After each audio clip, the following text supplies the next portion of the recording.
Welcome everyone. Today we'll be discussing on the topic concepts of compensation and benefits. This is what we will be talking about everything today. Yes, whatever comes into your mind with respect to compensation, I would love to address it in this particular presentation. So we will talk about the benefits of proper compensation, consequences of inadequate compensation, what happens if there is an utmost compensation is given at per compensation, what if compensation is below par, the concepts of wages, of remunerations, the components, the theories of remunerations, factors influencing the remunerations, the remuneration model, thereby the challenges, what we are looking into in terms of remuneration, the skill based pay, the job based pay, and so on and so forth. That is of vital importance, that needs to be properly accounted for in the passage of time that comes across it. We will also talk about the incentive payment system, the prerequisite for an effective incentive system.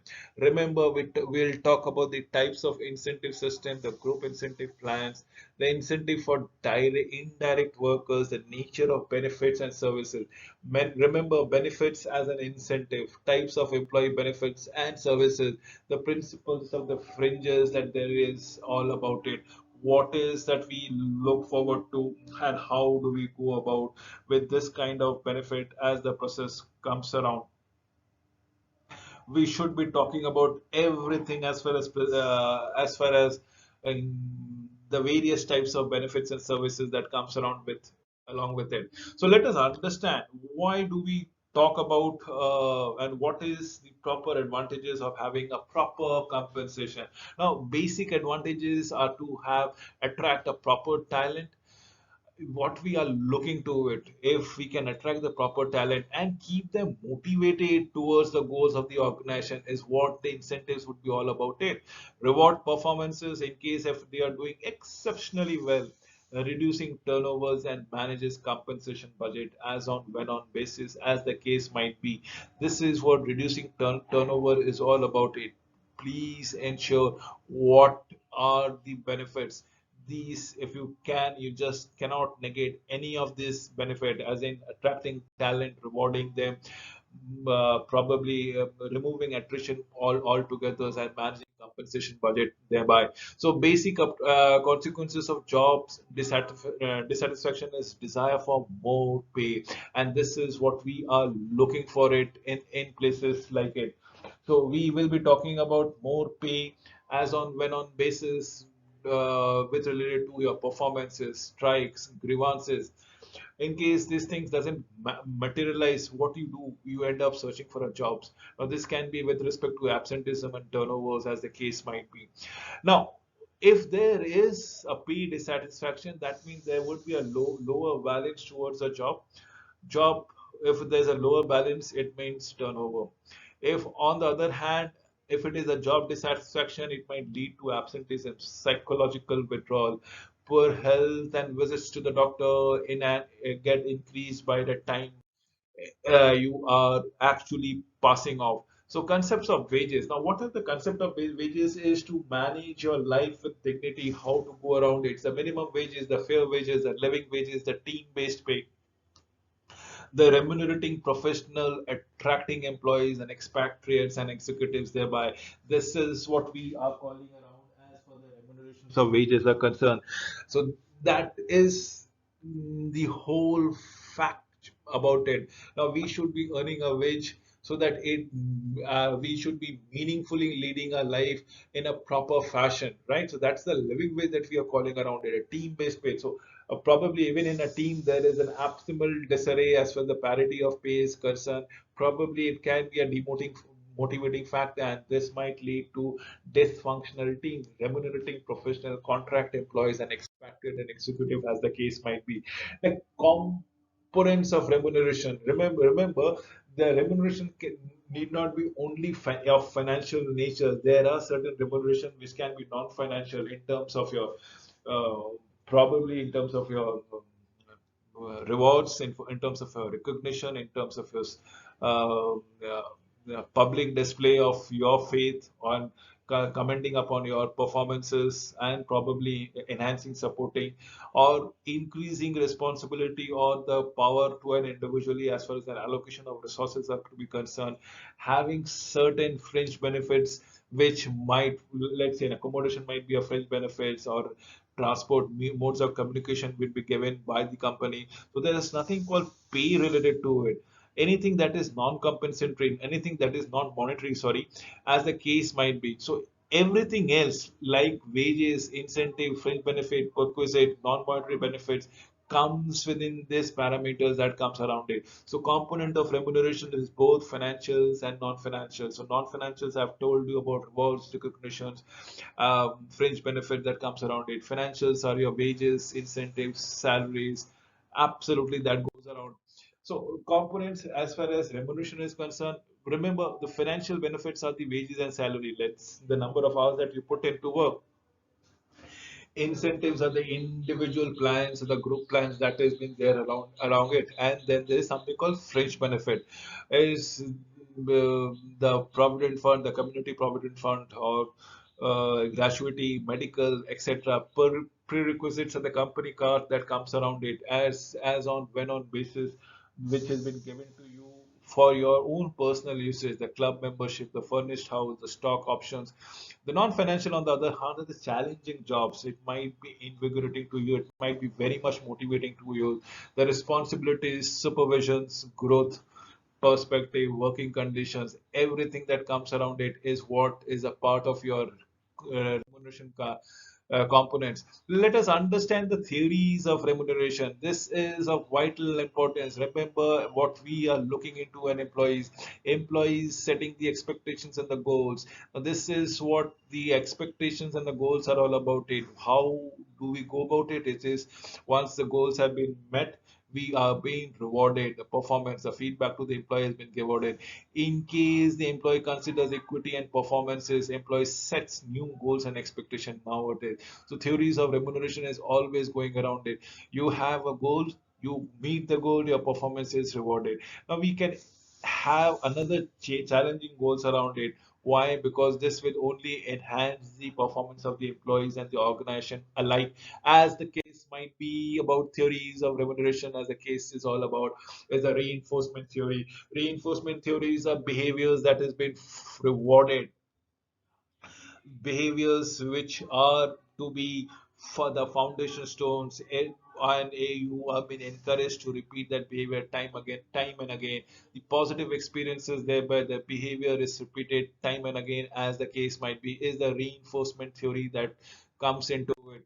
Then is the theory of remunerations, the equity theory, as in the Adams theory that comes around it, watch which we keep on telling it out every now and then, which we keep on telling it out, finding it out as to what is expected and how do we go around it, what can be done and what should be done is the case scenario, as the case might be. So Adams equity theory emphasizes to have an equity pay and structures of an employee.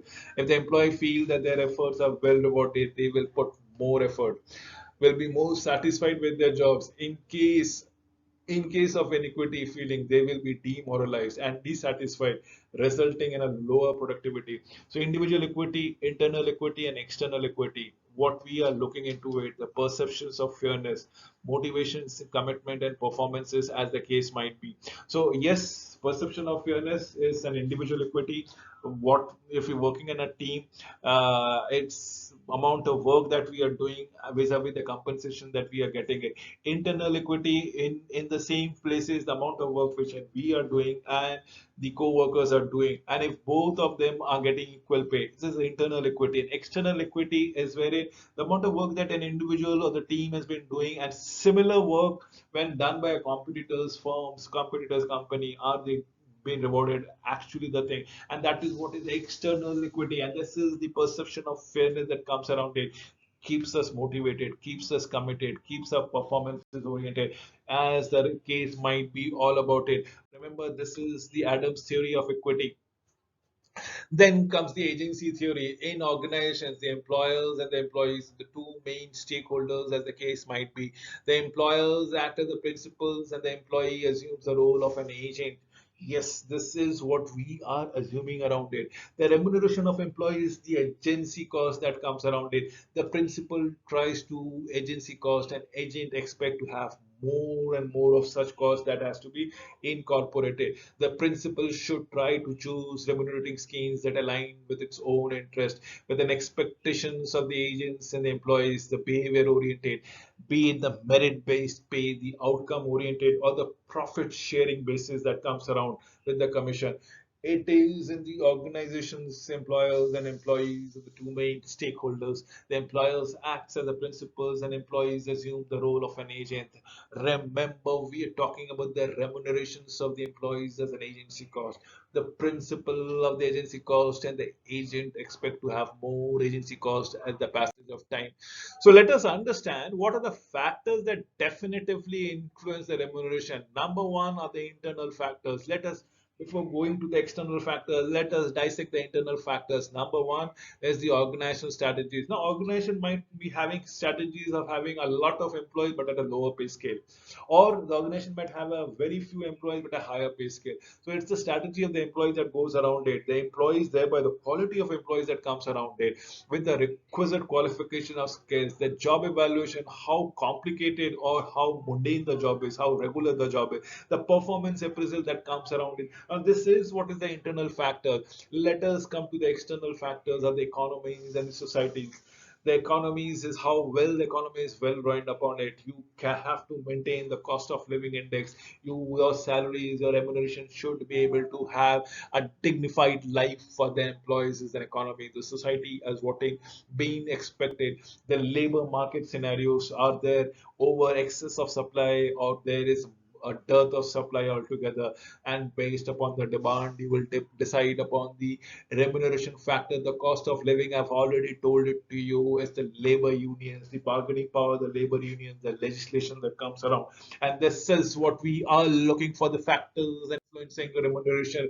Remember, the business strategy, what is it? If we are in an investment to grow around it, so market position is merging or growing rapidly. The strategies are to encourage innovations and entrepreneurship, high cash and incentive for performance, modest benefits, managing earnings, protecting market, normal growth to maturity, reward management skills, then and thereby. So this is what we are looking as far as average incentives are concerned, with an average cash on a unit and individual performance standard benefit highest.